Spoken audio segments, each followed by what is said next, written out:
Hello everyone, thank you for tuning in. I am Katie Batesman, the Content Director at She Can Code, and today we're discussing what lessons C-suite leaders can learn from all levels of workers.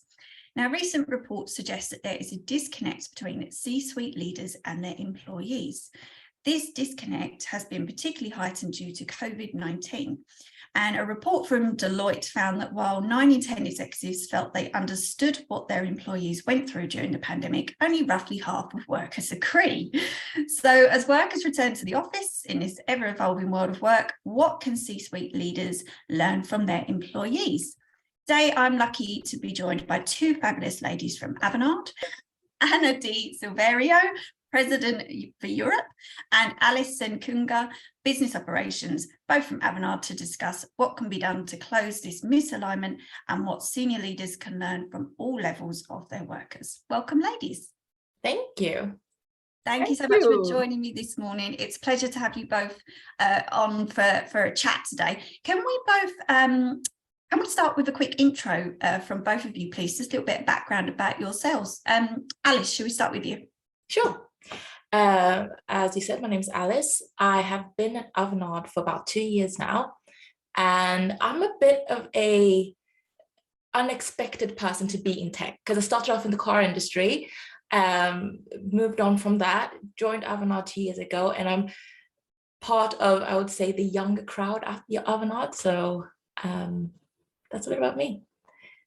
We love to hear where people come from in tech. It's so interesting to hear the roots in. That's the first one I've heard from the car industry. It's so interesting. Anna, where did you come from? Anna, I come from the technology background. I started That's as a nice developer. to hear as well. Someone who had a plan to go into tech. Yeah, I started as a developer, and I really love technology since the beginning. And I had the opportunity to progress my career into technologies. For many years, I've been with Microsoft, in Microsoft Consulting, and then in the last 13 years with Avanade in leadership positions. So I've been leading before Italy. Then I moved to Singapore to run the Asia Pacific business and Latin America.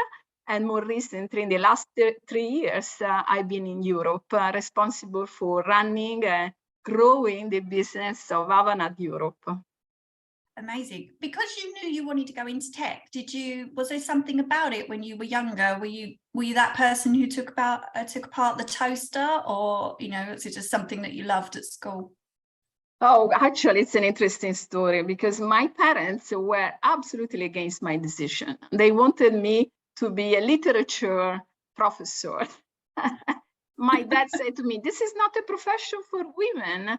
And I had to fight to convince him that, I wanted to just go to the university in computer science because I loved that. I thought that was the future.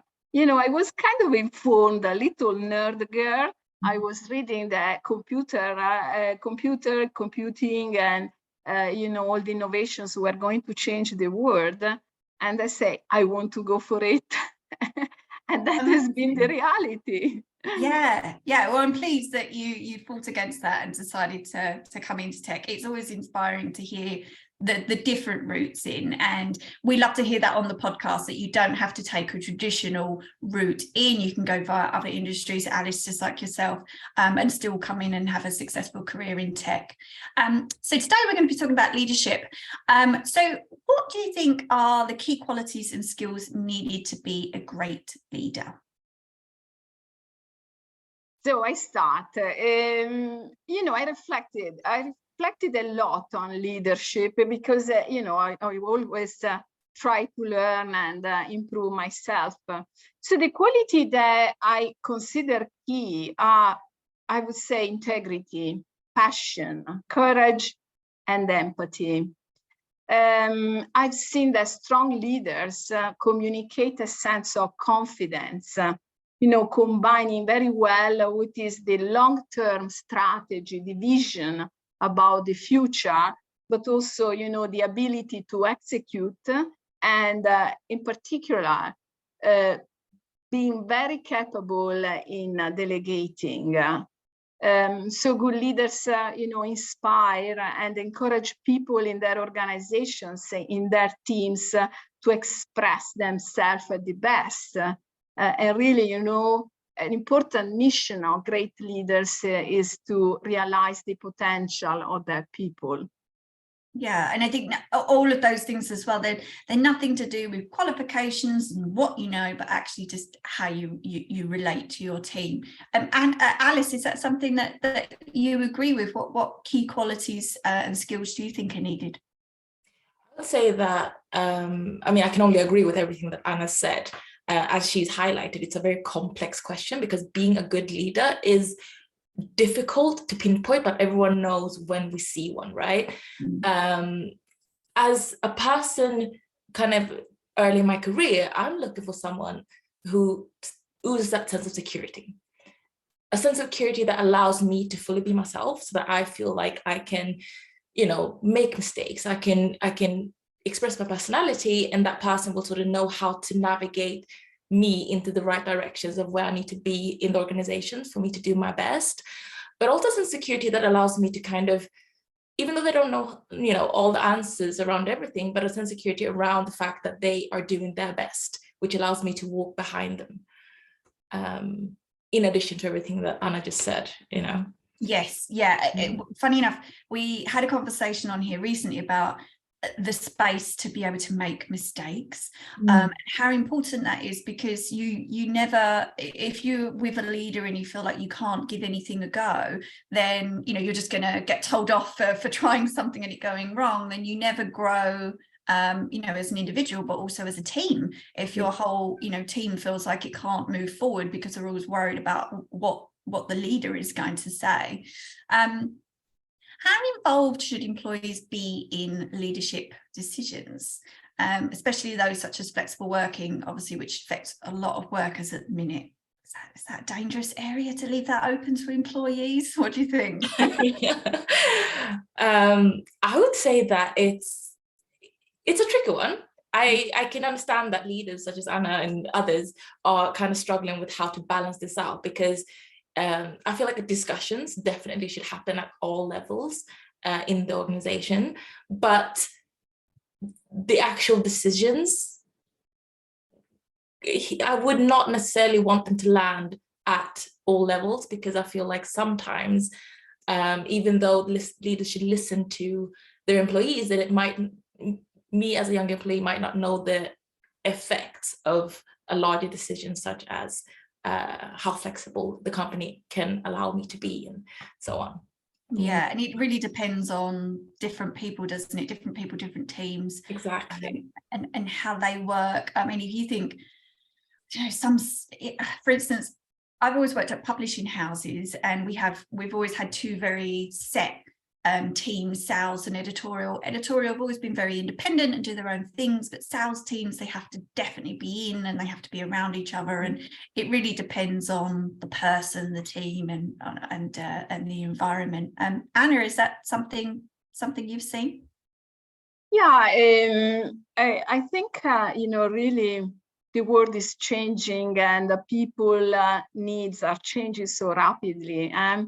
The post-pandemic world is a different one, where expectations are, about being more flexible, having a better,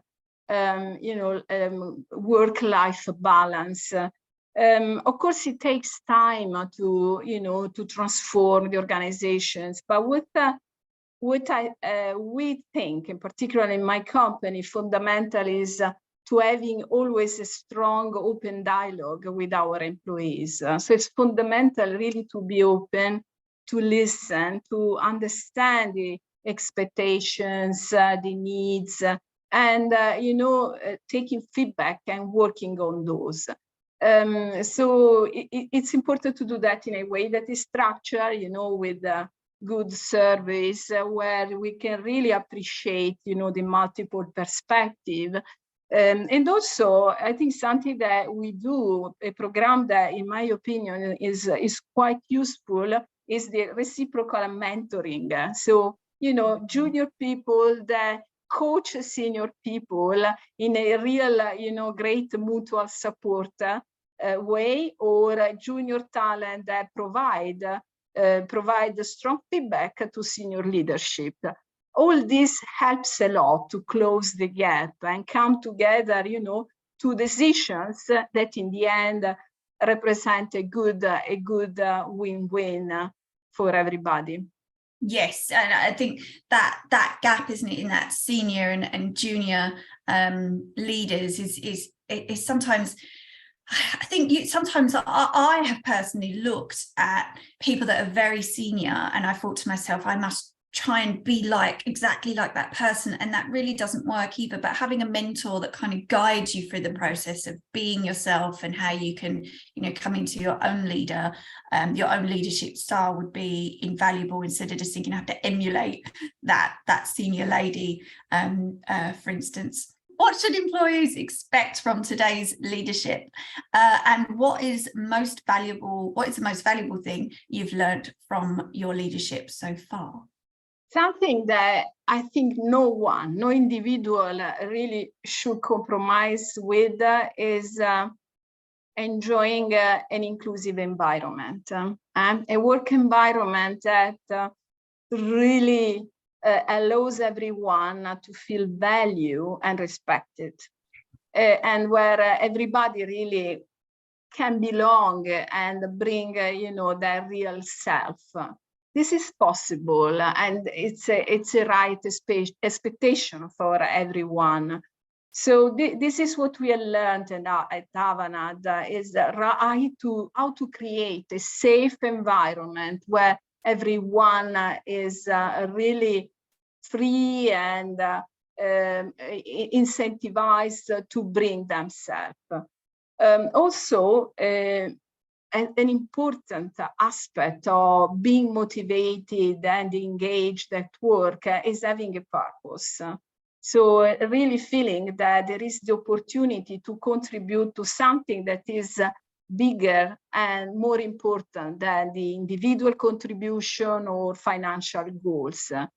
And what we have done as a company is really to create a mission, working together with the contribution of all our employees in creating a mission that in our case is making a genuine human impact and change the world for the better through the power of innovation and technology. So this is something that is inspiring, and all our employees, people like that all our employees feel inspired by, be part of.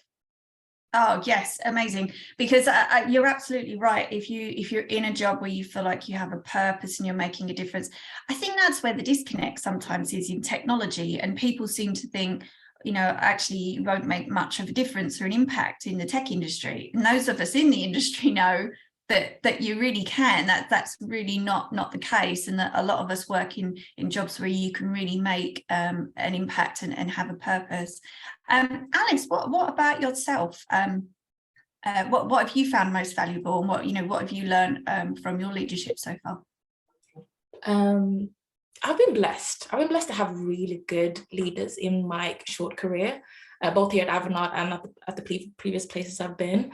And I'd say that one thing that's kind of in line with what Anna's saying is that they've all allowed me or taught me the importance of honoring your uniqueness, because they've all been very different. They've all had different leadership styles, but their uniqueness has been, they haven't compromised on it. And they've just sort of made the most of what they're good at, and to kind of allow space for all aspects of yourself. For instance, me as a woman, I've been in male-dominated industries. Am I allowed to be feminine? That's a question that a lot of women have. Yes. And if you just allow yourself the space to kind of navigate that, you can sort of not compromise on that side of yourself, whether that be that you're loud or feminine or whatever you are, to kind of just honor it and become the best version of you, like be the best leader you can. Yes, I had that exact same conversation with a senior female several years ago, and I remember she said to me just that being your feminine self is what makes you unique, and that's what your team really want to see. They don't want to see you trying to be one of the guys. They want you to be, you know, diverse in the way that you think, and there's this awful line in just reminded me in Calamity Jane, I think it's about female thinking or something like that, or that she's not allowed to do something because that's female thinking, but actually, you know, which just sounds horrendous from the 50s, but nowadays, you know, that's what people are looking for. They're looking for that diversity of thought, and they don't want everybody to have the same ideas all the time. So you're absolutely right to, you know, being true to yourself and being you, and being at a company that allows you to do that is obviously the main thing there. We're all aware that there is a lack of female representation on boards, but what more can be done to get women at leadership levels, do you think?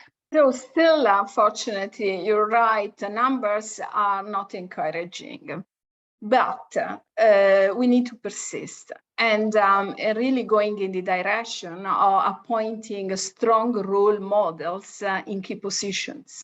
I think that really can make a difference. And for example, within our organization, since we appointed an inspiring woman as the CEO, our Pam Maynard, we have seen a really strong acceleration in the direction of parity, with more and more senior female leaders attracted to the company. Because we have become very credible, you know, with strong senior leadership, and we are seeing more and more strong female appointed in senior positions. Of course, you know, the journey is a long one, but I think with the right determinations and, you know, showing that it's possible, things are going to change. Yeah, well, that's so interesting, appointing a senior lady there, and that things really started to change. Alice, yourself, what more do you think can be done to get women at leadership levels? I would say that, you know, Avanade has a lot of programs like the reciprocal mentoring program and other initiatives to kind of encourage women to make women more visible. I would say that the one thing that I follow the most is to actually see someone in that position, right? I need more role models. It's a tricky one because that means that you have to, it's a long journey there. You can't just pick someone and say, hey, jump into this role. I'm based in Sweden, in Stockholm, and here in the Nordics, Avanade has several female leaders, and I'm really inspired by the fact that I see them handle, you know, young kids, positions that require a lot from them. They manage the discussions that normally, you know, when I've been at previous companies, a lot of women just haven't been included in them. And the tone might be a bit harsher sometimes. And, you know, to just see it modeled allows for younger women like me to dare to take the steps to kind of join them. Yes. Yeah. Completely. And I'd love to ask you both a little bit to share a little bit more about your career. Obviously, you know, you shared a lot there about your leadership skills already, but you both have super interesting routes both very different routes into the industry. So I'd love to know, why did you gravitate towards a career in tech, and what do you like about it? Because Anna, you came in from a very, obviously you shared your story and why you wanted to come into tech, but Alice, you went a completely different route and went through a completely different industry. So Anna, should we start with you? Why did you gravitate towards that career in tech? Yeah, I found the career in tech always very exciting because really there has been such a progress in the past 20 years in the way technology can impact every business, every organization. And I found that particularly fascinating. So, you know, learning every day how to make things better and how really to create an impact is so fulfilling. And probably also as a woman, I've seen probably more opportunities in this industry because there was less legacy, more opportunities for female, a lot of, good growth in every organization that also allowed me to grow, in terms of responsibilities. And it has been really fulfilling for me it's still now, every day, I'm amazing by, the progress. For example, just to mention the opportunities now with OpenAI, the new ways of working, in a kind of augmented way. It's so fascinating. Yeah, which is great to hear, and something that, as I mentioned before, lots of us in the tech industry know how exciting it can be. And it's always that stereotype that it's not going to be fun, and girls in particular, they don't want to go into technology as a career, and it's so frustrating for those that work in it to hear that, because we know obviously how exciting it can be and the benefits of working in it.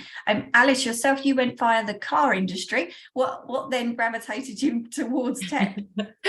So I used to work at Mercedes-Benz. I started my career there and I loved it, and loads of things that I learned from it and all of that. But I also felt that I was kind of just in it, but not passionate about it.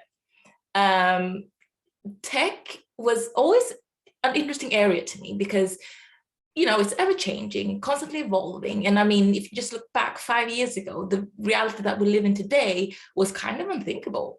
And all of that is due to tech, right? But I just thought that tech was for people that can code. And when I discovered that there are other avenues into tech, so I personally work in business operations / sales operations.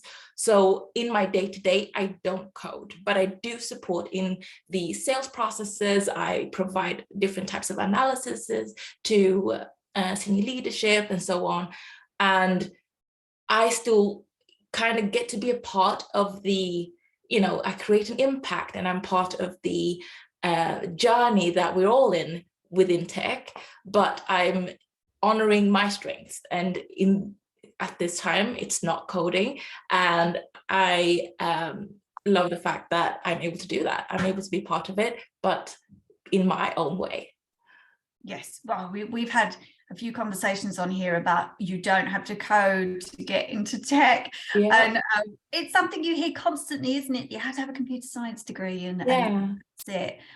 So it's great to hear, another person say exactly the same thing. You don't have to be technically minded if you don't want to. And there are lots of roles, especially within the good companies. They seem to realize what people are good at, and make sure that you can move around and try new things within a tech company without having to take technical qualifications that I couldn't do. It's not something that I would want to do either. Why should more women see it as a viable career, do you think? Obviously we talked about a lot of the benefits there. What do you think, Anna? Because it's a fantastic opportunity for everyone to have great careers. This industry keeps growing every year and expanding, and every organization in the world is becoming a technology organization. And, this is really a revolution. And it's so important that every individual is part of it. We don't want to have, a world where what makes a difference, developing software, developing solutions, is dominated by male. A danger of that, risk of that is that could, biases could kick in. We want to, have the full diversity really engaged in transforming together the world through the power of technology. Yes, and when you have those male teams, and as we said earlier, not having that diversity of thought, it tends to be when a product goes out and there's some embarrassing PR mistake where nobody's noticed something really terrible about that product, and then it goes out and then there's backlash, and you just think, why didn't you just have more diversity on that team? Somebody would have picked up on that. You're shooting yourself in the foot by not thinking more about diversity. Alice, yourself, why do you think women should see it as a viable career? like Anna said, it's the future. You're being part of creating the future. What can be more exciting than that? I mean, it's intellectually challenging. If you like, I enjoy being challenged, and I enjoy being able to create something that hasn't been done before. I mean, we don't know what the world is going to look like in 10 years, and you're able to be part of it. I would say to any woman who's questioning it, I would say, look at the different options out there, because you have so many different avenues that you can go through. I mean, if it's HR, coding, sales operations, you name it, there's so many options. Give it a go, see where it leads you. I promise you, you probably won't regret it. Yes, and it's so interesting to hear you say about, obviously, how fast-paced technology is. It's never boring. Yeah. And I remember somebody told me years ago that working in certain industries like technology, it's like working in the funeral business. The bottom will never fall out of it. You will always have somewhere to go and something to do, and something will be new. And a lot of the jobs that the girls at school are training for now, they won't actually exist by the time they get in. They'll be learning something entirely new by the time they already get into work. With employers changing the way that they work, how is technology enabling this, do you think? We've spoken a little bit about, the pandemic and the way that the world of work has changed. Anna, should we start with you? Flexibility has become imperative, and using tools and solutions that support collaboration in a seamless way from any place, any device, it is really important and is possible. For example, I'm giving you my example. In the morning, I have my first meeting while I am cycling, and that's possible. And or when I'm walking my dog, and then as soon as I get home or I get to the office, I just switch to my laptop without any disruption, any interruption to my meetings. Now that is possible. We have all the environments that support that. Yeah, and in terms of mental health, that has just improved so many people's lives. I think we were just all on that treadmill of life, and then all of a sudden it just stopped, and we could reset. Alice, what do you think? How is technology enabling the changes in the way that we work? I think that we're just at the beginning of it, and it's exciting to see. So what we've seen recently has been just like Anna said, you can kind of control your day in a way that you just couldn't before, which has enabled me, for instance, to kind of dive into my interests. I love dancing, I love yoga. I'm able to kind of live a life where I feel more fulfilled. And if I'm more fulfilled, I'm able to produce more at work. I'm able to just, we're on this planet for such a short time, and to be able to control your time is everything. Yeah, I think companies understand that as well. Good companies understand that. Yeah. And I think good managers understand that, and good leaders, because if an employee is happy, then you get more out of them. They do things because they just feel more relaxed, and that they can, especially parents. We get a lot of parents on here, and they can, if one of their children is sick, it doesn't become a massive thing where they're thinking, now I have to completely rearrange my day. It's just changed life for people, particularly parents, obviously for the better. Ladies, we're nearly out of time, and I've got one more question to ask you about technology and how it empowers employees. How is Avanade using technology to change things for its employees? Anna, should we start with you? Yeah, I think really, as I mentioned, we use really technology to give anyone the opportunity to work from everywhere, and give the maximum flexibility in terms of time. And this is possible thanks to powerful collaboration tools that preserve data consistency and allow multiple people to work together on a project, on documents, in data without problems. Also, it's so important, having access to the right data, that are key for every job. And thanks to Power BI, we have very strong dashboards that, show us everything about specific areas, but also the opportunity of customizing them, in a way that is easy and possible for each one. And really now we can't wait to see what will be possible once OpenAI ChatGPT will be integrated with our tools, with Bing, with Office applications, and not to mention the acceleration that those tools will bring for our software development.